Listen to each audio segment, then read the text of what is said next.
সমতার পথে এগিয়ে যাই একসাথে। অর্থায়নে FCDO, পরিচালনায় transformative economic policy programme of UNDP Bangladesh.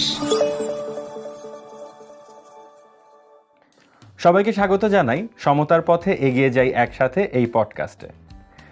FCDOর অর্থায়নে UNDPর অধীনে পরিচালিত transformative economic policy programme radio স্বাধীনের সহযোগিতায় 16 days of activism against gender based violence ক্যাম্পেইনের অংশ হিসেবে 10 পর্বের পডকাস্ট সম্প্রচার করছে, যার মূল উদ্দেশ্য সাধারণ মানুষের মধ্যে লিঙ্গ সমতা এবং নারীর ক্ষমতায়নের বিষয়ে সচেতনতা বৃদ্ধি করা। আপনাদের সঙ্গে আছি আমি ফাহিম হাসান এবং এই প্রোগ্রামের শেষ পর্যন্ত থাকবো। আজকের পডকাস্টে আপনারা আমাকে শুনতে পারবেন 92.4 FM এবং সেই সাথে আমাদের ওয়েবসাইট এবং স্বাধীনের অ্যাপ থেকেও কিন্তু আমাকে শোনা যাচ্ছে। এছাড়া লাইভ দেখতে পাচ্ছেন রেডিও স্বাধীনের ইউটিউব এবং ফেসবুক পেজে। আমাদের এই পডকাস্টটি টোটাল 10টি পর্বে বিভক্ত হয়েছে। আজকের পর্বে আমরা আলোচনা করব the role of education in economic empowerment and ending violence. আমাদের সাথে এই জন্য আলোচনা করার জন্য উপস্থিত আছে স্টুডিওতে সম্মানিত অতিথিবৃন্দ এবং তাদের সাথে পরিচয় করে নেব। আমাদের সাথে প্রথমেই অতিথি হিসেবে উপস্থিত আছেন আজকে ডক্টর সাইমা হক বিদিশা। প্রো ভিসি হিসেবে তিনি দায়িত্ব পালন করছেন ঢাকা ইউনিভার্সিটিতে। ওয়েলকাম আপনাকে। এবং সেই সাথে আমাদের মধ্যে আরও উপস্থিত আছেন আমাদের অতিথি SDG অ্যাডভোকেট কাজী তাফসিরুল ইসলাম, সিনিয়র লেকচারার হিসেবেও দায়িত্ব পালন করছেন নর্থ সাউথ ইউনিভার্সিটিতে। ওয়েলকাম। কেমন আছেন ম্যাডাম? ভালো আছি, ধন্যবাদ। স্যার কেমন আছেন? আলহামদুলিল্লাহ ভালো, থ্যাংক ইউ। খুবই ইম্পর্ট্যান্ট একটা বিষয় নিয়ে আজকে আমরা এই পডকাস্টে কথা বলবো, কিন্তু আপনাদের এক্সপার্ট ওপিনিয়নগুলো নেওয়ার আগে আমরা কিছু সাধারণ মানুষের কাছেও গিয়েছি। তারা এই বিষয়টি নিয়ে কি মনে করছেন, কিভাবে আমরা মেয়েদের বিরুদ্ধে এই ভায়োলেন্সগুলো আমরা রুখে দিতে পারি এবং তাদের ওপিনিয়নগুলো আমরা তাদের কাছ থেকে শুনেছি। আপনাদের কাছে আসার আগে, আপনাদের ওপিনিয়নগুলো নেওয়ার আগে আমরা একটু সরাসরি তাদের কাছে চলে যাব, অর্থাৎ সাধারণ মানুষরা এই বিষয়ে কি মনে করছেন। চলুন আমরা একটু দেখে আসি। প্রতি বছর বিশ্ববিদ্যালয় মেডিকেলে ছেলেদের তুলনায় নারীদের অংশগ্রহণ ওরা ভালো রেজাল্ট করতেছে, মেধা যথেষ্ট ভালো আছে, কিন্তু কিছু কারণে HSC অথবা SSCর পরে তারা বাধাগ্রস্ত হয়। এর অন্যতম কারণ হচ্ছে আমরা যদি গ্রামগুলোতে দেখি, আমাদের প্রত্যন্ত অঞ্চলে মানে আমাদের অভিভাবক যেই জায়গাগুলোতে আছে, এখানে বাল্যবিবাহর যে একটা কারণ, এটা অন্যতম একটা কারণ। কর্মক্ষম তো হবে ঠিক আছে, কিন্তু আপনাকে তো সেই স্পেসটা দিতে হবে। সব পরিবার আমাদের দেশে এখনও সেরকমভাবে মেয়েদেরকে এভাবে সাপোর্ট করে না। পরিবার থেকে সমস্যার সম্মুখীন না হলেও বাইরে গিয়ে তারা সমস্যার সম্মুখীন হয়ে যাচ্ছে। নেপোলিয়ন বোনাপার্ট যে বলেছে একজন শিক্ষিত নারী দাও, মা দাও, আমরা শিক্ষিত জাতি উপহার দেবো, ভালো জাতি উপহার দেবো, সেই ঠিক আছে, কিন্তু নারীরা অতিমাত্রায় শিক্ষিত হলেই যে এই সমস্যার সমাধান হবে তা কিন্তু নয়। লাইক একটা ছেলের যেমন গুরুত্ব ফ্যামিলিতে, একটা মেয়ের হয়তো সেম গুরুত্বই থাকা উচিত। এটা যদি বুঝতে না পারে আসলে তখন যতই আসলে প্রতিবাদ করা হোক না কেন, জিনিসটা আসলে অসমতায় থেকে যায়। মেয়েরা যথাযথভাবে একটু ফ্যামিলি ওরিয়েন্টেড হয়, অ্যান্ড তারা অবশ্যই চিন্তা করে যে আমি যদি বলি আমার ফ্যামিলিটা হয়তো বা ভেঙে যাবে, আমার ডিভোর্স হয়ে যেতে পারে বা আমার ফ্যামিলি আমাকে সাপোর্ট করবে না। সেক্ষেত্রে তারা কি করে যে আওয়াজ তোলে না। কিন্তু তাদের অবশ্যই PhD হোক, মাস্টার্স হোক বা ব্যাচেলার্স হোক, তাদের কিন্তু আওয়াজ তোলা দরকার। কারণ আওয়াজ না তুলে প্রজন্ম যারা আসবে তাদের ক্ষেত্রে কোনো লাভ হবে না। বাংলাদেশের ইকোনমিক সিচুয়েশন নারীদের হচ্ছে মানে দেখাই হয় ওই দৃষ্টিভঙ্গিতে যে মেয়ে হইছে, তার এত পড়াশোনা করার দরকার নাই। কারণ অনেক সময় চাহিদা আছে, একটা জিনিস আমার দরকার কিন্তু আমি এটা পাইতেছি না, তখন আমার হচ্ছে ফ্যামিলির উপরে বা হাজব্যান্ডের উপরে ডিপেন্ড, তখন নির্যাতনটা বেশি। কারণ যে জব করতেছে বা যার টাকাটা ইনকাম করতেছে তার হচ্ছে এটা বেশি থাকে। তো হচ্ছে নারীরা যদি আপনার স্বাবলম্বী হয় সেই ক্ষেত্রে এটা অনেকটা কমে আসবে। একটা মেয়ের যখন জন্ম হয়, প্রথম বাবা মার মাথায় যে চিন্তাটা ঢোকে সেটা হচ্ছে যে বিয়ে দিব। একরকম হতে পারে মনোভাব, মানে উচ্চ মাধ্যমিক পর্যায় পর্যন্ত আসলে সেই নারীকে হয়তো বিয়ে দিতে পারছে না, বিয়ে দিচ্ছে না, বা তাকে ন্যূনতম একটা মানে আছে না মিনিমাম শিক্ষাগত যোগ্যতা অর্জন করা, তারপর হয়তো তার বিয়ে নিয়ে চিন্তা করে অথবা মনে করে যে এই নারীর আসলে ফার্দার কোনো এডুকেশন বা শিক্ষার দরকার নেই। আমরা বাইরে যখন কাজ করছি তখন 9টা 5টা বলেন বা 10টা 6টা বলেন, আমি অফিসে কিন্তু সমানভাবে ওখানে কিন্তু আমি বাধা। এরপরে আমি যখন বাড়িতে আসছি তখন কিন্তু আমার রান্নাবান্না থেকে শুরু করে আমার ফ্যামিলিতে আমার শ্বশুর শাশুড়ি বা বাবা মা কী খাবে, আমার হাজব্যান্ড কী খাবেন, বা আমার ছোট ভাই বোন কী খাবেন, বা আমার বাচ্চা কাচ্চা কী খাবেন, তাদের পড়ালেখা সব কিছুই কিন্তু একটা মেয়েকে দেখতে হয়। যার কারণে দেখা যায় কি যে একটা নির্দিষ্ট সময়ের পরে আসলে চাইলেও মেয়েরা হচ্ছে উচ্চশিক্ষার ওই দিকটা পর্যন্ত আর পৌঁছাইতে পারে না। অভিভাবকের অজ্ঞতা যে মেয়েদেরকে এত শিক্ষা দিয়ে কী হবে, ওরা তো মানে ঘরে কাজ করবে, থালা বাসন মাজবে। নারীরা যখন উচ্চশিক্ষিত হবে তখন তারা তাদের অধিকার সম্পর্কে জানতে পারবে, বুঝতে পারবে এবং এর বিরুদ্ধে তারা নিজেরাও প্রতিবাদ করতে পারবে। এখন আমি আইন নিয়ে পড়ছি, তো আমি যেই আইনটা লঙ্ঘিত হবে সেই আইনের বিরুদ্ধে আমি প্রতিবাদ করতে পারবো। দারুণ কিছু মতামত কিন্তু শুনছিলাম। বলছিলাম সাধারণ মানুষের কাছে কিন্তু মতামতগুলো কিন্তু অসাধারণ, এবং আজকে এই বিষয়টা নিয়ে আমরা কথা বলবো। আবারও একটু বলছি, the role of education in economic empowerment and ending violence. এই বিষয়টা নিয়ে কথা বলাটা আসলে এখন সময়ের দাবি। প্রথমে ম্যাডামের কাছে যাচ্ছি, অনেকগুলো কথা শুনলাম, এবং যেহেতু আমাদের দেশ এবং দেশের বাইরে অনেক মানুষ আমাদেরকে দেখছেন এবং শুনছেন, আমরা ইংরেজিতেও একটু প্রশ্নটা করব, বাংলাতেও ডিসকাশনটা রাখবো। How does increased access to education play a vital role in achieving gender equality and empowering all women? কীভাবে আমরা আসলে এই এডুকেশনটাকে আমাদের এই এম্পাওয়ারমেন্টে কাজে লাগাতে পারি, বা এই পুরো বিষয়টা নিয়ে সার্বিকভাবে আলোচনার পরে আপনি কি মনে করছেন ম্যাডাম? ধন্যবাদ। প্রথম বিষয় হচ্ছে যে শিক্ষা এমন একটা বিষয়, আমি বলবো যে দুটো গুরুত্বপূর্ণ অবদান রয়েছে এটি নারী পুরুষ নির্বিশেষে। একটি হচ্ছে এটি মানব সম্পদকে তৈরি করে, একজন মানুষকে পরিপূর্ণভাবে তৈরি করতে এবং বিভিন্ন ধরনের স্কিল সেট সেটা তার মধ্যে দেয়। এটা হচ্ছে একজন ব্যক্তি হিসেবে, যেই ব্যক্তি আসলে সমাজের জন্য পরিবারকে, সমাজকে এবং দেশে অবদান রাখতে পারে ব্যক্তি হিসেবে। আর দ্বিতীয় সেটি হচ্ছে সেই ব্যক্তিকে যখন আমি শ্রমবাজারের কনটেক্সটে চিন্তা করব, তখন সার্বিকভাবে শিক্ষা আসলে তাকে নিজের পায়ে দাঁড়াতে সহায়তা করে। এবং যখন আমি নারীর ক্ষেত্রে বলবো, সেটা আমরা আরও স্পেসিফিক্যালি যদি বলি, সেটা হচ্ছে যে ক্ষমতায়ন যদি বলি, ক্ষমতায়নের একটি গুরুত্বপূর্ণ অংশ, পুরোপুরি না কিন্তু একটি গুরুত্বপূর্ণ অংশ হচ্ছে আর্থিক ক্ষমতায়ন বা অর্থনৈতিক ক্ষমতায়ন। এবং আমি যখন অর্থনৈতিক ক্ষমতায়নের কথা বলি, তার মানে হচ্ছে যেখানে শ্রমবাজারের সাথে একটা সংশ্লিষ্টতা আছে। এবং শ্রমবাজারে একজন মানুষকে, একজন নারীকে যদি আমরা প্রতিষ্ঠিত অবস্থায় দেখতে চাই, সেখানে শিক্ষার একটা গুরুত্বপূর্ণ অবদান আছে। এখন শিক্ষার কথা যদি আমি বলি, বাংলাদেশের প্রেক্ষিতে যেটি বিষয় সেটি হচ্ছে যে আমরা প্রাথমিক বা মাধ্যমিক পর্যায়ে কন্যা শিশু এবং পুত্র শিশুর মধ্যে আমরা যে ফারাকটা আমরা আগে দেখতাম, এটা কিন্তু ধীরে ধীরে এটা কমে এসেছে এবং এক ধরনের সমতা তৈরি হয়েছে। অর্থাৎ এই ফারাকটা আমরা কমাতে পেরেছি, এটা আমাদের একটা সাফল্য। তবে আমরা যদি উচ্চশিক্ষার ক্ষেত্রে দেখি বা টার্সিয়ারি এডুকেশনের ক্ষেত্রে দেখি এবং শ্রমবাজারের ক্ষেত্রে দেখি, সেখানে কিন্তু এই জেন্ডার বিভাজনটা কিন্তু রয়ে গেছে।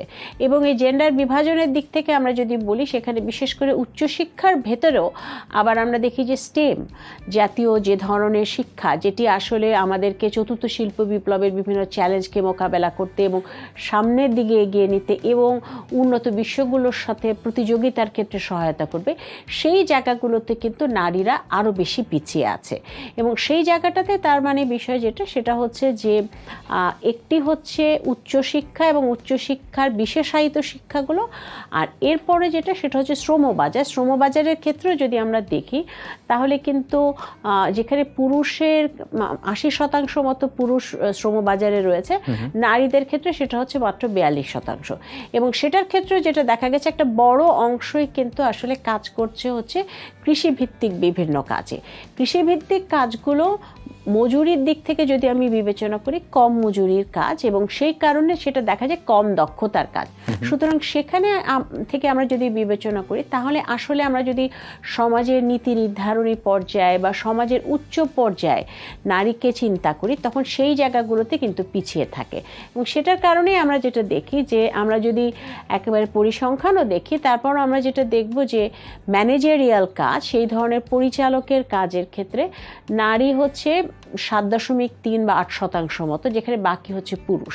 তার মানে এখনও কিন্তু এই জেন্ডারের যে গ্যাপটা, এই গ্যাপটা কিন্তু শ্রমবাজারে রয়ে গেছে।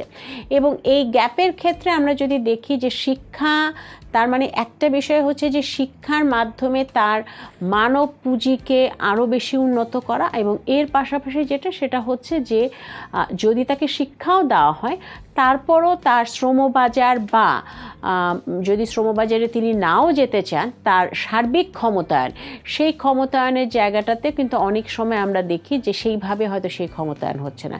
এখানে কিন্তু দেখবার বিষয় আছে যে সার্বিক অনেক বিষয় রয়েছে, সেখানে সার্বিক বিষয়গুলোর মধ্যে সামাজিক কিছু বিষয় রয়েছে, নিরাপত্তার বিভিন্ন বিষয় রয়েছে। দেখা যাচ্ছে এখানে আমাদের কিন্তু আলোচনার মধ্যেও কিন্তু এই ধরনের অনেক বিষয় উঠে এসেছে, যে নারীর অপ্রদর্শিত শ্রমের বিষয়টি উঠে এসেছে, পরিবারের বিষয়টি উঠে এসেছে, এবং সার্বিকভাবে দেখা যায় যে বিশেষ করে আমরা যদি আমাদের গ্রামভিত্তিক সমাজগুলোতে চিন্তা করি, সেখানে সামাজিকভাবে হয়তো একটা বয়সের পরে মেয়েদেরকে চিন্তা করা হয় যে উচ্চশিক্ষার জন্য একটা মেয়ে শহরে যাচ্ছে, এটা এখনও আমরা কিন্তু সেভাবে ওয়েল অ্যাকসেপ্টেড না। যদিও আমি বলবো যে আমি ইতিবাচক একটা জিনিস, যে এখন কিন্তু আমরা দেখতে পাচ্ছি অনেক সাধারণ পরিবারের, নিম্নবিত্ত পরিবারের বাবা মাও কিন্তু স্বপ্ন দেখছেন মেয়েকে নিয়ে, যে মেয়েকে উচ্চশিক্ষিতায় শিক্ষিত করবেন এবং সে আসলে সমাজে একটা ভালো অবস্থানে যাবে এবং তার মাধ্যমে তার পরিবার গর্বিত হবে এবং দেশ গর্বিত হবে। তো সেই দৃশ্যটাও আমরা দেখতে পাচ্ছি, কিন্তু তার মানে কিছু কিছু পরিবর্তন হচ্ছে, ইতিবাচক পরিবর্তন হচ্ছে, সেটা একটা আশার আলো দেখায় আমাদের। ঠিক বলেছেন ম্যাডাম, মন্ত্রমুগ্ধের মতো শুনছিলাম কথাগুলো।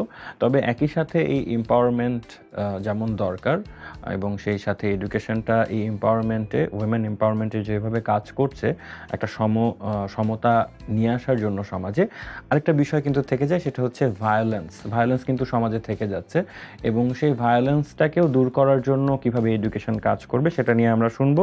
চলে যাব স্যারের কাছে। Why is ensuring inclusive and equitable quality education important in ending violence? কেন ভায়োলেন্স শেষ করতে আমাদের এডুকেশনটা জরুরি, এবং কোন কোন জায়গাগুলোতে আসলে আমরা টাচ করতে পারি? স্যার কি মনে করছেন? উত্তরটা দেওয়ার আগে আমি একটু কনটেক্সট ডেভেলপ করার চেষ্টা করি। মিস যে সুন্দর করে কথাগুলো বললেন, একদম একমত, এবং সেখানে মিস একটা খুব ভালো পয়েন্ট কিন্তু নিয়ে এসছেন, যে আমাদের শিক্ষা ব্যবস্থায় কিন্তু পার্টিসিপেশন ফ্রম ফিমেল বেড়েছে। আমাদের আপনি যদি রেশিওটা দেখেন এসএসসি এইচএসসি লেভেলে মেল টু ফিমেল, সেটা আজকে থেকে 10-20 বছর আগে বেড়েছে ভালো। তারপরেও কিন্তু কিছু প্রশ্ন বা কিছু চ্যালেঞ্জ রয়ে যায়, যেগুলো নিয়ে আমাদেরকে ভাবতে হয়। আমরা এখানে অনেকগুলো কমেন্ট দেখলাম অনেকগুলো মানুষের, যে শুধুমাত্র অনার্স মাস্টার্স পিএইচডি করায় দিলেই যে একটা মা একটা জাতি গড়ে দিবে তা না, এরকমও চিন্তাভাবনা আছে। এখন এটা থাকবে, মানুষ বিভিন্ন রকম জায়গা থেকে আসছে, বিভিন্ন চিন্তা মিলেই একটা সমাজ এবং একটা দেশ, and that is absolutely all right. কিন্তু ইনক্লুসিভ বা আমরা যে বলছি যে সবাইকে মিলে একটা কোয়ালিটি এডুকেশন তৈরি করা, সেটার জন্য আমার মনে হয় একটা এরকম প্ল্যাটফর্ম বা এরকম একটা স্ট্যান্ডার্ড দরকার, যেখানে আমরা আসলে একমত হতে পারি যে আমরা কি চাচ্ছি এবং কোনটা সামাজিকভাবে অ্যাকসেপ্টেড, কোনটা আমাদের কালচার আমাদের সমাজের সাথে যাচ্ছে বা যাচ্ছে না, সেটা অনেক ইম্পর্টেন্ট। যেমন আমি আপনাকে যদি ব্যক্তিগত একটা এক্সাম্পল দিয়ে শুরু করি, আমার একটা মেয়ে আছে, আমার father to 6 years old daughter. যেদিন আমার মেয়েটা হলো, ওই দিন হাসপাতালে বহু মুরব্বী এসে আমাকে মাথায় হাত বলে গেছেন যে তুমি মন খারাপ করো না। তো believe me, I still get goosebumps. আমার না ওটা বুঝতেও দুপুর গড়িয়ে বিকাল হতে হয়েছে, যে ওরা কেন বলছে যে আমার মন খারাপ করো না, বিকজ আমার ওয়াইফ সুস্থ আছে, আমার বাচ্চা সুস্থ আছে, তাহলে এটা বলতেছে কেন? তো ওই পর্যন্ত যেতে কিন্তু আমাকে দুপুরের পরে অ্যাকচুয়ালি ক্লিকড যে আচ্ছা, because I have a daughter, তারা মনে করছে যে আমি হয়তো এটাতে অনেক মনক্ষুণ্ণ বা মন খারাপ করছি, অ্যান্ড ইটস লাইক যে না নেক্সট টাইম ছেলে হবে, এরকম একটা কথাবার্তা। এবং এটা যে সামাজিকভাবে কতটা নর্মাল, এই নর্ম্যালিটিটাই বলে দেয় যে what is wrong with our society. তো সেই জায়গা থেকে আমি আজকে সকালেই আমার স্টুডেন্টদেরকে জিজ্ঞেস করছিলাম যে আচ্ছা আপনারা বলেন তো এটার সমাধান কী হতে পারে, বিকজ এটা তো সুপার গ্লু দিয়ে কুইক ফিক্স করার মতো সমাধান আমার কাছে নাই। এটা খেলনা না যে ভেঙে গেছে 2 ফোঁটা সুপার গ্লু দিলাম ঠিক হয়ে গেল। এইটা একটা সমাজের কালেকটিভ কনসিয়াস, যেটাকে গড়তে হলে, মেরামত করতে হলে, সামনের দিকে নিতে হলে আমাদেরকে একসাথে কাজ করতে হবে। তো ওনারা বিভিন্ন রকমের ওপিনিয়ন দিলেন, বিভিন্ন রকম ডিসকাশন করলেন আমরা ছাত্রদের সাথে, ছাত্রীদের সাথে। একটা জায়গায় আই গেস আমরা এগ্রি করতে পারি যে আমরা শুধুমাত্র এডুকেশনটার কথা যখন বলছি, এবং সেটা যখন শুধুমাত্র বলছি ফিউচার জেনারেশনকে এডুকেট করা, এর পাশাপাশি একটা বড় চ্যালেঞ্জ হলো আমাদের প্রিভিয়াস জেনারেশনকে এডুকেট করা। কারণ সমাজের সামাজিক কারণে হোক, আমাদের কালচারের কারণে হোক, আমাদের প্রিভিয়াস জেনারেশনের ভেতর কিছু না কিছু এখনো পর্যন্ত মনোভাব রয়ে গেছে, আগে থেকে কমেছে তারপরেও, যে জেন্ডার বেসড রোলগুলো কেমন হবে। যে তুমি যেহেতু একজন মেয়ে, তোমার কাজ হলো বাসায় থাকা, বাচ্চা পালা, রান্নাঘর সামলানো। তুমি যেহেতু একজন ছেলে, তুমি অফিসে যাবা, ইনকাম করবা, বাসায় টাকা নিয়ে আসবা, and that is your gender designated role. এখন এই রোলটা আপনি যদি আমার দেশ বাদ দিয়ে অন্য দেশের দিকে তাকান, আসলে এরকম সব জায়গা তো না, কিন্তু আমার ক্লাসরুমে আমার সমাজে তো এইটাই স্বাভাবিকভাবে আমরা তৈরি করে ফেলছি। তো দুই জায়গা থেকেই আমার মনে হয় এডুকেট করাটা আরও জরুরি, যে কিভাবে আমরা অ্যাওয়ারনেসটা ছাত্রীদের জন্য বাড়াতে পারি, কিভাবে আমরা অ্যাওয়ারনেসটা আগের জেনারেশনদেরকেও এডুকেট করতে পারি। সেখানে কমিউনাল এডুকেশন প্রোগ্রাম, ইভেন নাটক টেলিভিশনের মাধ্যমেও কিন্তু এডুকেট করা যায়, যেটা অনেক সময় করার চেষ্টা করা হয়েছে, বাট হয়তো আমরা আরও ভালোভাবে করতে পারি। আরেকটা ছোট্ট অভিজ্ঞতা দিয়ে শেষ করব। প্রায় 6 থেকে 7 বছর আমি নর্থ সাউথ ইউনিভার্সিটিতে পড়াচ্ছি। তো হঠাৎ আমি রিয়েলাইজ করলাম, যেহেতু আমি রিসার্চ করি এবং আমার এই SDG 8 and 12 নিয়ে ফোকাস করে কাজ করা হয় এবং ডেটা নিয়ে যেহেতু কাজ করা হয়, আমি রিয়েলাইজ করলাম যে আমার ক্লাসে ফিমেল স্টুডেন্টরা AMNS বেশি পাচ্ছে। And I genuinely ask myself, am I biased? Because I don't want to come off as someone who's biased, না ছেলেদের প্রতি না মেয়েদের প্রতি। A student is a student to me, right. তো এটা বের করার জন্য আমি আমার সব সেমিস্টারের ডেটা বার করলাম, করে দেখলাম যে না, আমি যদি পার্সেন্টেজ রেশিওতে চিন্তা করি, কারণ ফিমেল ইউজুয়ালি একটু কম থাকে ক্লাসরুমে, তারপরেও দেখা যায় যে ফিমেলের A- পাওয়া বা ভালো গ্রেড পাওয়ার পার্সেন্টেজটা ছেলে স্টুডেন্টের তুলনায় একটু বেশি। এবং আমি যেই কথাটা বলছি এটা আমি একদম কংক্রিটলি বলবো, বিকজ ইটস ডেটা।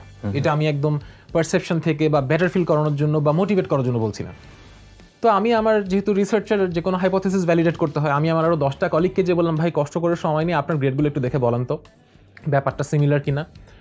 আসলেই কিন্তু দেখলাম যে আমাদের ক্লাসে মেয়েরা মেধাবী বলাটা হয়তো বা ডিফিকাল্ট, কিন্তু স্টুডিয়াস বা গুড স্টুডেন্ট বা সিরিয়াসনেস যেটা থাকে ওনাদের কাছ থেকে সেটা কিন্তু আমরা 1% হলেও বেশি পাচ্ছি। কিন্তু তারপরেও তাহলে মিসের সেই কমেন্টটা চলে আসতে হবে যে কেন আমার সমাজে আজকে থেকে 3 বছর আগে ট্রাস্ট ব্যাংকের MD যখন একজন ফিমেল প্রথমবারের মতো অ্যাপয়েন্টেড হলেন ইন আ কান্ট্রি যেটার বয়স 50 বছর, আমরা খুশিতে ক্যাম্পেইন করে CSR অ্যাক্টিভিটি করে মানে একদম ফাটাই ফেললাম। কিন্তু আমার প্রশ্ন হলো, why did it took 50 years? 50 বছর আমাকে অপেক্ষা করতে কেন হলো? এই যে গ্লাস সিলিং জিনিসটা, সেটা আমাদেরকে আরও বেটার অ্যাড্রেস করতে হবে। আর সোজা বাংলায়, education will definitely lead to better awareness, education will definitely lead to economic empowerment.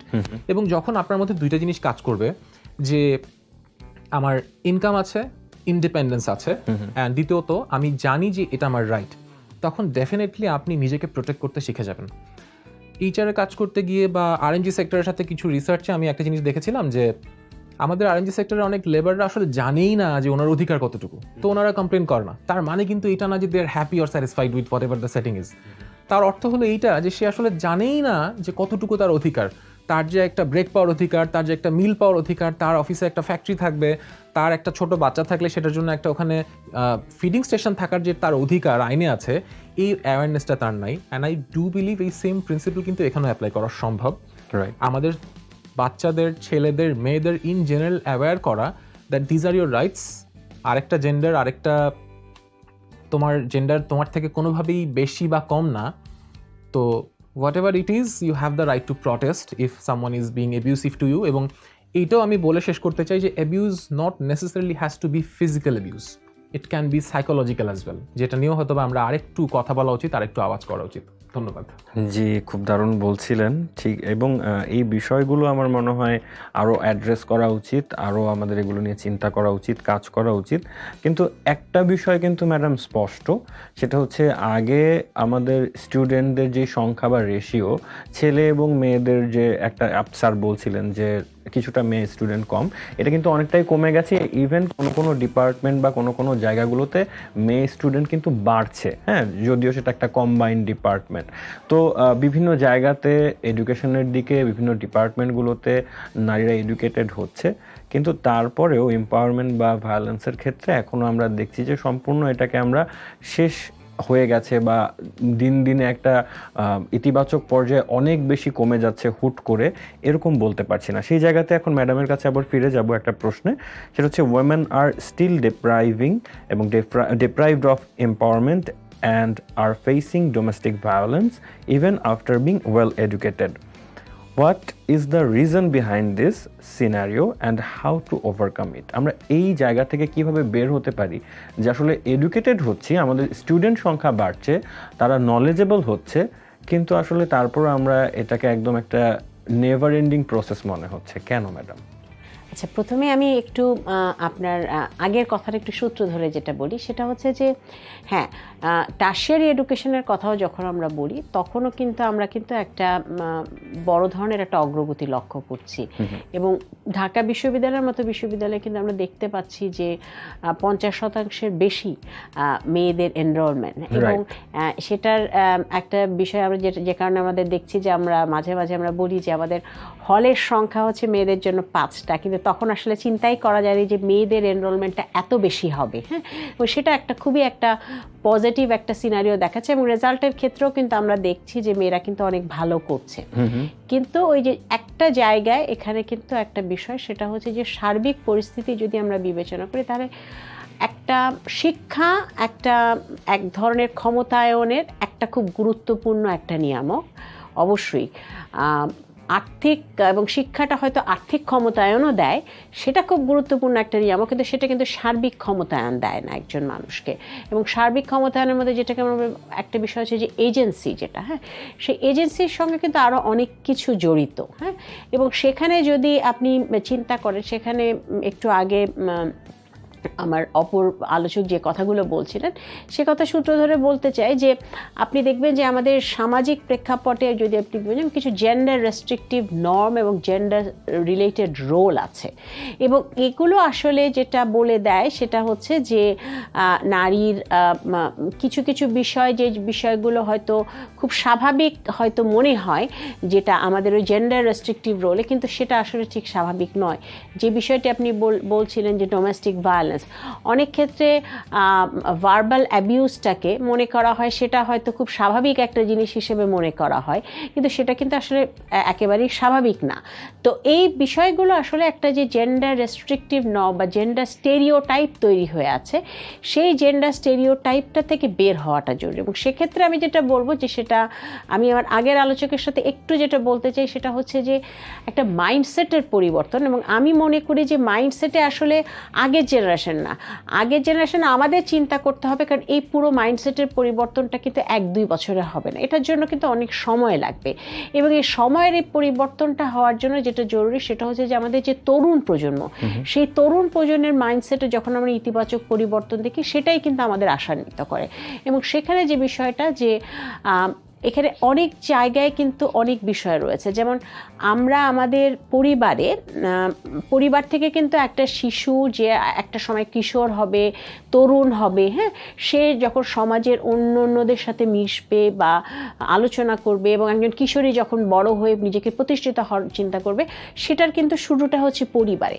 এবং এই পরিবারটা ভীষণ ইম্পর্টেন্ট। একটা পরিবারে যদি একটা ছেলে শিশু এবং মেয়ে শিশুকে সমানভাবে দেখা হয়, সেটা কিন্তু একটা সার্বিকভাবে একটা ছেলে শিশুকে তার বোনকে যখন তার মতো ট্রিট করা হয়, তখন সেটা কিন্তু তাকে নারীদের প্রতি যে সম্মানটা, সেই সম্মানটা এবং তাকে সমান ভাবার, সমভাবে চিন্তা করার মানসিকতাটা তৈরি করে। এবং এটা কিন্তু খুব গুরুত্বপূর্ণ যে পরিবার থেকে যখন একইভাবে চিন্তা করে এবং পরিবার থেকে যখন ছেলেটিকে শিক্ষা দেওয়া হয় যে একজন মেয়েকে কিভাবে সম্মান করতে হয়, কিভাবে একজন মেয়েকে ট্রিট করতে হয়, ওই কাজটা যখন হয় তখন কিন্তু সমাজে তার একটা ইতিবাচক প্রভাব পড়ে, কারণ ওই পরিবারগুলোর থেকেই কিন্তু ছেলেমেয়েরা আসলে সমাজে যায় এবং তারপরে সার্বিকভাবে বাইরে ছড়িয়ে পড়ে। এখন এটা হচ্ছে প্রথম শুরুটা হওয়া উচিত পরিবার। এর পাশাপাশি আমি বলবো যে বিভিন্ন ইনস্টিটিউশনে সেই জায়গাগুলোরও কিন্তু রোল আছে, এবং ইনস্টিটিউশনগুলো শিক্ষা প্রতিষ্ঠান থেকে শুরু করে এবং আর কিছু কিছু জিনিসের কথা আমাদের আলোচনার মধ্যে যেটা চলে এসেছিল, যেমন একটা হচ্ছে যে জেন্ডার রোলের মধ্যে যেমন যে নারীর ঘরের কাজ, গৃহস্থালী কাজ, এই গৃহস্থালী কাজটা একেবারে মনে করা হয় যে নারীরই কাজ, এবং সেটা কিন্তু অনেক সময় স্বাভাবিকভাবে একজন নারী তিনি নিজেই সেটা তার সিদ্ধান্ত নেবেন যে তিনি বাইরে চাকরি করবেন নাকি ঘরে থাকবেন, এটা তার একেবারেই ব্যক্তিগত সিদ্ধান্ত। কিন্তু অনেক সময় দেখা যায় যে এই বিভিন্ন ধরনের অপ্রদর্শিত কাজের কারণে সেই ধরনের কোনো সামাজিক বা সার্বিক যদি সাপোর্ট সিস্টেমটা যেটা বিদেশের দেশগুলোতে আমরা দেখি না থাকার কারণে অনেকে কিন্তু আসলে শ্রমবাজারে প্রবেশ করতে করতে পারে না। অনেকে আবার দেখা যায় যে উচ্চ পর্যায়ের কাজ যেতে তারা সেই ধরনের তার ফ্লেক্সিবিলিটি তার নাই।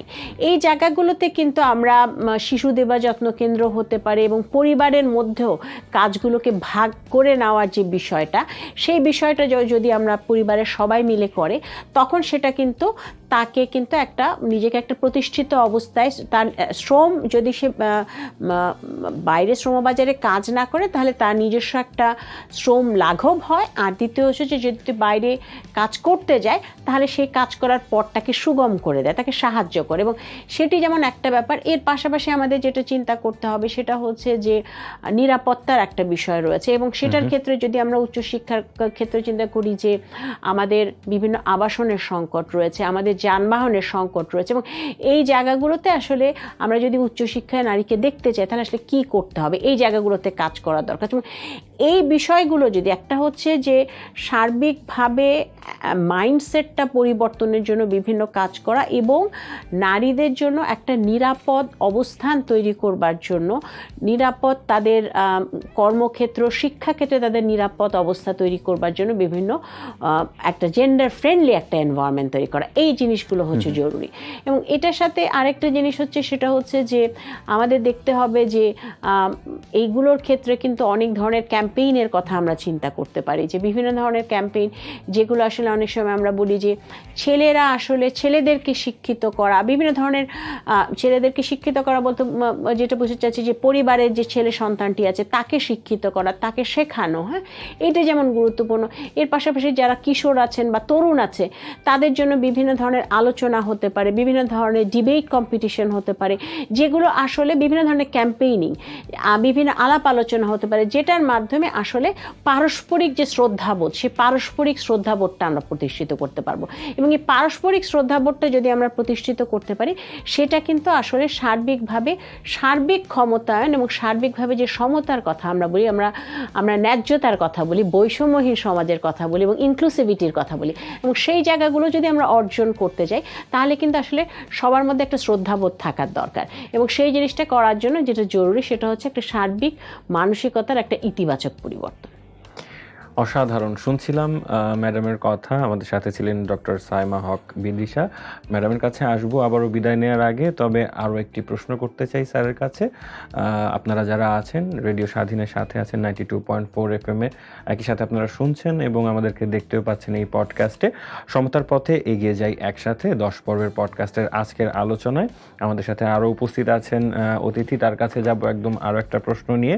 এসডিজি অ্যাডভোকেট কাজী তাফসিরুল ইসলাম স্যার, আপনার কাছে জানতে চাচ্ছি যে how can we raise social awareness to end violence against women and girls. ম্যাডামও বলছিলেন যে আমাদের ক্যাম্পেইনগুলো করতে হবে, আমাদের নানান রকমের অ্যাক্টিভিটি আমাদের করা দরকার, কারণ সোসাইটিটাকে তো তাকে আমাদেরকে জানাতে হবে যে তোমরা এই দুটো বিষয়, একটা হচ্ছে এম্পাওয়ারমেন্ট আর একটা হচ্ছে ভায়োলেন্সকে রুখে দেয়া, এই দুটো বিষয় যেন একদম রুট লেভেল থেকে একদম শহর পর্যন্ত। কিন্তু আসলে দুটো জায়গায় আমরা কিভাবে সোশ্যাল অ্যাওয়ারনেসটা প্যারালালি কানেক্ট করতে পারি এবং ক্যাম্পেইনগুলোকে সাকসেসফুল করতে পারি যদি একটু বলতেন। তো আমি আসলে মিস যে কথাগুলো গুছিয়ে বললেন সেটার সাথে অ্যাড করে বলতে চাই, আমি অ্যাবসলিউটলি এগ্রি করি। মিস বলেছেন যে আসলে শুধু আগের জেনারেশনের জন্য বসে থাকলে চলবে না, আমি যদি আমার নেক্সট জেনারেশনকে এখান থেকে সিড করতে পারি যে this is right and this is wrong, তাহলে ওইটার ইম্প্যাক্টটা স্লো বাট খুব ভালো একটা ইম্প্যাক্ট আমরা একটু সময় গেলেও পেতে পারি, এবং ওইটাই আমাদের আসলে গোলটা হওয়া উচিত। সিমিলার ডিসকাশন আমি এই দ্বিতীয় প্রশ্নটা নিয়েও যখন আমরা ক্লাসরুমে করলাম এই সপ্তাহেই, তখন ওখানেও বিভিন্ন রকম ওরা ওপিনিয়ন দিল বা সাজেশন দিলেন। তো আমার ছাত্রছাত্রীরা ওখানে একটা কথা বললেন যে স্যার আপনি যখন আমাদের সাথে ডিসকাস করছেন, আমরা হয়তো বা একটা আরবান পপুলেশনে বিলং করছি, আমাদের অ্যাওয়ারনেস লেভেলটা আপনি যদি একদম বাংলাদেশের ম্যাস রুরাল লেভেলের কথা চিন্তা করেন বা রুট লেভেলের কথা চিন্তা করেন, সেটার মতো সেম হয়তো হবে না। কাজেই আপনার কনভারসেশনটা এখানে যেরকম হবে একদম ম্যাথসের জন্য কিন্তু সেরকম হবে না। তো দুই একজন এটাও বললেন যে দেখেন, আমি যখন স্যার ফেসবুকে গিয়ে দেখি যে কোনো একজন মানুষ একটা স্টেটাস দিচ্ছেন যে একটা মেয়ের অ্যাটায়ার বা কাপড় চোপড় is responsible for a certain violence towards that women, or একজন মানুষের বেশভূষা, তার চয়েস অফ লাইফ, বিভিন্ন কিছুকেই অনেক সময় অ্যাট্রিবিউট করা হয় যে আচ্ছা উনি তো এরকম, এজন্য এটা হয়েছে। এই যে জাস্টিফিকেশন দেওয়ার প্রবণতাটা, এটা অ্যাড্রেস করাটাও জরুরি, আবার ইন জেনারেল অ্যাওয়ারনেস রেজ করাটাও জরুরি। বিভিন্ন ডিসকাশনে ওনারা বলেন যে একটা জিনিস আমরা যেটা করতে পারি, এবং এটা আসলে রিসার্চও দেখিয়েছে, যে আমরা যখন ক্যাম্পেইনিংগুলো করি অনেক সময় আমরা দেখাই যে হ্যাঁ ছেলে বা মেন বা বয়েজ আর the perpetrators, which statistically is the case. কিন্তু যখন এইসব ক্যাম্পেইনগুলোতে আসলে ওই men and women centric campaign করা হয়, research shows that it has more effect. কারণ আসলে স্টেক হোল্ডার তো সমাজের আমরা সবাই। তো এমন মেসেজগুলো থ্রো করা, যেটা মিস বলছিলেন যে ক্যাম্পেইনগুলোতে, যে educate your San better perhaps, অথবা রেসপন্সিবিলিটি দেওয়া, not to protect but to act like a man in a way, যেখানে ওই ছেলেটাকে বা একটা মেল কাউন্টার পার্টকে বিহেভ করতে শেখানো হচ্ছে। খুব সিম্পল একটা জিনিস, কনসেন্ট, যেটা নিয়েও আমাদের সমাজে অনেক রকম ডিবেট। আপনি এটা নিয়ে ফেসবুকে একটা খুব সুন্দর কথা বললে সোশ্যাল মিডিয়াতে মানুষ আপনাকে একদম ভালো বলবে, কেউ কেউ একদম ধুয়ে ফেলবে। রাইট। এই সিম্পল জিনিসগুলো নিয়ে এডুকেট করা আসলে খুব জরুরি, এবং এটার পেছনে হয়তোবা আমাদের স্কুল লেভেলের টিচাররা একটা ভালো রোল প্লে করতে পারেন। বিকজ আমি মিসের সাথে একদম এগ্রি করি যে ফ্যামিলি আপনাকে যেই এডুকেশনটা দিতে পারবে, নট বাই বই খাতা চকবোর্ড পেন্সিল কলম laptop, but by showing you by example, এটা কিন্তু স্কুল বা কলেজ বা ইউনিভার্সিটিতে আসতে আসতে আপনার মোরাল ডেভেলপমেন্ট আসলে হয়ে যায়। তখন আপনাকে নতুন কিছু শেখানো সম্ভব না। কাজেই স্কুল লেভেলের টিচারদের ইনভলভমেন্টটা একটু বাড়ানো দরকার। আর স্কুল লেভেলের টিচাররা বা আমরা টিচাররা, আমরা তো সমাজেরই মানুষ, কাজেই আমাদেরও হয়তো একটু ট্রেনিং দরকার এই ধরনের সেন্সিটিভ বিষয়গুলো কিভাবে অ্যাড্রেস করতে হবে, ডিল করতে হবে, কমিউনিকেশনটা কিভাবে করতে হবে, কোন চয়েস অফ ওয়ার্ডটা রাইট। সো ওই জায়গাতেও হয়তো আমাদের কাজ করার স্কোপ আছে। আরেকটা জিনিস যেটা আমি আজকেও এটা নিয়ে একটু জিজ্ঞেস করলাম কয়েকজনকেই, যেমন অনেক ইউনিভার্সিটিতেই কিন্তু একটা কাউন্সেলিং সেন্টার থাকে। সো ভার্বাল অ্যাবিউজ হোক, সাইকোলজিক্যাল অ্যাবিউজ হোক, মন খারাপ হোক, ডিপ্রেশন হোক, আমাদের ছাত্রছাত্রীরা কাউন্সেলিং সেন্টারে গিয়ে কিন্তু সেই সাপোর্টটা নিতে পারছেন। কিন্তু স্কুলগুলোতে কিন্তু really it is the case, at least আমি যতটুকু জানি, আমি বাংলা মিডিয়ামে পড়াশোনা করেছি, আমি যখন স্কুলে পড়েছি তখন আমার এই সাইকোলজিক্যাল কাউন্সেলিং সেন্টার বা কাউন্সেলিং সেন্টারের কোনো কনসেপ্ট বা অস্তিত্বই ছিল না। ওরকম একটা সেন্টার থাকলেও হয়তো আমরা বেশ আর্লি স্টেজে ওই জিনিসগুলোকে পিন পয়েন্ট করা বা ওখান থেকে লার্নিং নিয়েও কিন্তু ক্যাম্পেইন তৈরি করা বা এডুকেট করার কাজটা করতে পারি, যে একটা ছেলে বা মেয়ে, একটা বাচ্চা কোনো না কোনোভাবে directly or indirectly, actively passively abused হচ্ছে বা ভায়োলেন্সের শিকার হচ্ছে, সেই জায়গাটা থেকে আরেকটু কাজ করার স্কোপ হয়তো আমাদের স্কুল লেভেল আরেকটু বেটার আছে। আচ্ছা, ওকে। সো স্কুলের জায়গা থেকে এমফাসিস করা এবং সেখান থেকে আসলে ছড়িয়ে যাওয়া এবং শেষ পর্যন্ত আসলে তাহলে আমাদের টোটাল সোসাইটিটার আসলে ওখান থেকে যেহেতু লার্নিংটা শুরু হয় ফ্যামিলির জায়গা থেকে আমরা, কারণ বাই দ্য টাইম আপনার বয়স 18 থেকে 25 হয়ে গেছে, তখন কিন্তু আপনার ধ্যান ধারণায় কোনটা সঠিক কোনটা ভুল, কোনটা ব্যাড কোনটা গুড, কোনটা ব্যাটম্যান অ্যান্ড কোনটা জোকার, আপনি কাকে সাপোর্ট করবেন, এই ডিসিশনটা কিন্তু না হয়ে গেছে। তার আগেই আমাকে ইন্টারভিন করতে হবে if I want behavioural changes in you. এখানে একটু অ্যাড করতে চাচ্ছি, সেখানে যারা আসলে এখন প্রবীণ, যাদের মধ্যে যেমন বউ শাশুড়ির যে একটা সম্পর্কের বিষয় আমরা এখানে আসতে পারে, যারা একটু গোড়া বা যারা আসলে চিন্তা ভাবনায় আগে থেকেই বেশ কিছুটা আসলে চিন্তাই এরকম যে মেয়েরা কেন এরকম করবে, ছেলেরাই তো এই কাজটা করতে পারে, এই জায়গাতে তাহলে আপনি এই সোশ্যাল অ্যাওয়ারনেসটা স্যার কিভাবে? এই জায়গায় সোশ্যাল অ্যাওয়ারনেস হলো আমার দায়িত্ব। I think men have to lead the way, lead with example. কারণ ওই জায়গাগুলোতে পাওয়ার ডাইনামিক্স বা স্টেক হোল্ডার চিন্তা করলে men have to educate their parents যে না এটা রাইট এটা রং, এবং তার আগে ওই মেনকে আপনার এডুকেট করতে হবে যাতে সে জানে যে কোনটা রাইট কোনটা রং। তাহলে কালকে না হলেও মেবি 5 বছর 10 বছর পর যখন আমার মেয়েটা আরেকটু বড় হবে, তখন আমি আরেকটা মোর ইকুইটেবল সোসাইটি আশা করবো বাংলাদেশের কাছে। অসাধারণ স্যারের কথা শুনছিলাম। দায়িত্ব পালন করছেন সিনিয়র লেকচারার হিসেবে নর্থ সাউথ ইউনিভার্সিটিতে এসডিজি অ্যাডভোকেট কাজী তাফসিরুল ইসলাম। ধন্যবাদ স্যারকে সুন্দর আলোচনার জন্য। একদম শেষ করব আমরা, তার আগে ম্যাডামকে একটু ম্যাডামের কাছ থেকেও বিদায় নিয়ে নেব। আছেন ডক্টর সাইমা হক বিদিশা। ম্যাডাম, এই যে আজকে আমাদের টোটালি আমরা যে আলোচনাটা করলাম, আমাদের এডুকেশনটা কিভাবে, এডুকেশন সিস্টেমটা কিভাবে আমরা চেঞ্জ করতে পারি বা কোন জায়গাগুলো ডেভেলপ করতে পারি এবং কোন কোন জায়গাতে আমরা একদম ফ্রম আপ টু বটম, আমরা কোন কোন জায়গাতে এইজ গ্রুপ, গ্রাম থেকে শহর, এই টোটাল বিষয় আমরা এই এম্পাওয়ারমেন্ট এবং এন্ডিং ভায়োলেন্সের ক্ষেত্রে একটা কি পয়েন্ট বলে যান যে যেখানে আসলে আপনার মনে হয় যে এখনই হাত দিলে আমরা হয়তো খুব দ্রুতই আমরা এই সমস্যার সমাধান করতে পারবো, সমাজে সমতা আনতে পারবো? আসলে খুব একটা দুটো কি পয়েন্ট বলার বিষয় না, এটা আসলে পুরো বিষয়টা হচ্ছে যে শিক্ষা ব্যবস্থার মধ্যে যদি আমরা নারী এবং পুরুষ বা সমাজের, আমি যদি এসটিজির পার্সপেক্টিভে বলি, আমরা যখন সবাইকে নিয়ে চলার কথা বলি, কাউকে পেছনে ফেলে রাখার কথা বলি না, তাহলে সবাই, সেখানে নারী পুরুষ থেকে শুরু করে সমাজের সবার অংশীদারিত্ব এবং অংশগ্রহণ যদি আমরা নিশ্চিত করতে পারি, সেটাই কিন্তু সবচেয়ে জরুরি। এবং একটা হচ্ছে অংশগ্রহণ, আরেকটা হচ্ছে অংশীদারিত্ব। এবং অংশীদারিত্বের কথা যখন আমরা বলছি, তখন সবাই যদি আসলে স্টেক হোল্ডার হিসেবে, অংশীজন হিসেবে নিজের বক্তব্যটা বলতে পারে, তখন অর্থাৎ একজন গ্রামের অতি দরিদ্র কৃষকের মেয়েটি যখন তার কথা বলতে পারবে, এবং কৃষকটি যখন এসে বলতে পারবে, এবং তাকে যদি আমরা তার তার যে বিভিন্ন বিষয়, তার যে কনসার্নগুলো আছে, তার যে ভিউগুলো আছে, সেগুলো যদি আমাদের সিস্টেমগুলোতে অ্যাড্রেস করা যায়, একইভাবে যখন সমাজের একজন উঁচু পর্যায়ের মানুষ তার সন্তানের যে ব্যাপারে যে কনসার্নগুলো রয়েছে, সেগুলো যদি আমরা অ্যাড্রেস করতে পারি সমভাবে, তাহলে কিন্তু আসলে সব স্টেক হোল্ডারদের অংশগ্রহণ যেমন হচ্ছে, অংশীজনদের সেই মতামতটাও আমরা নিতে পারছি, এবং সেগুলোকে যদি আমরা অ্যাড্রেস করতে পারি, তাহলে একটা সমতা ভিত্তিক যে সমাজ, সেটা গড়ার দিকে আমরা যেতে পারবো। ধন্যবাদ ম্যাডামকে, সেই সাথে ধন্যবাদ স্যারকেও এতক্ষণ পর্যন্ত আমাদেরকে মূল্যবান মতামত দিয়ে সাথে থাকার জন্য। সেই সাথে ধন্যবাদ আপনাদেরকেও।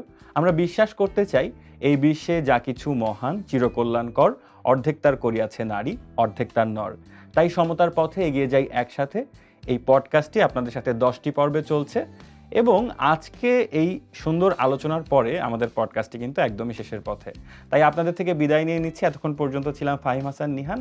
আপনারা রেডিও স্বাধীনের সাথেই থাকবেন এবং নতুন পডকাস্টের পর্বে আমাদের সাথে আবারও যুক্ত হবেন।